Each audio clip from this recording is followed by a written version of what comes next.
Shifting gears to GM, everyone, after the company reported a 35% drop in Q2 China sales to just over 484,000. This is the automaker's lowest China sales since the beginning of the COVID-19 pandemic. Joining us now to discuss is Yahoo Finance's Pras Subramanian. Pras. Hey man, so this is sort of like you said, are things getting worse in China? Are they improving? GM with the kind of sort of a bad Q2 there. You saw that 35% drop, lowest since the pandemic began in January 2020, or 2021. So a lot going on with GM. I want to look at some of the brands that actually were taking a hit here. So take a look at Buick. You know, that's a big brand, China, down 43%.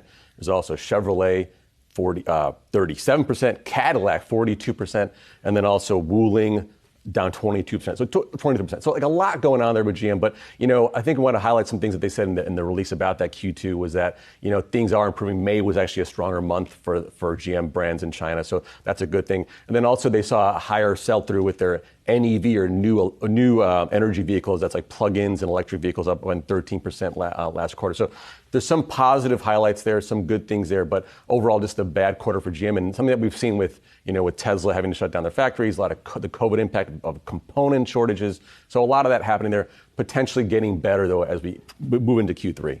You know, is there anything to suggest that there's going to be a change in the type of financing practices that companies like GM, like Ford have in the face of perhaps some of these sluggish sales that we've been monitoring?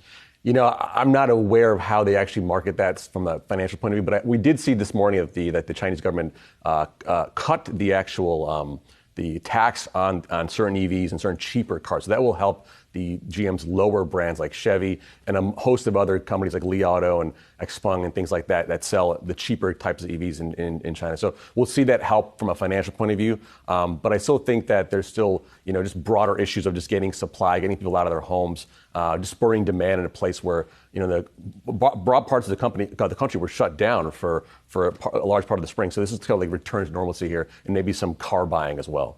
Yahoo Finance's own Pras Subramanian breaking down all things autos for us. Appreciate it, Pras.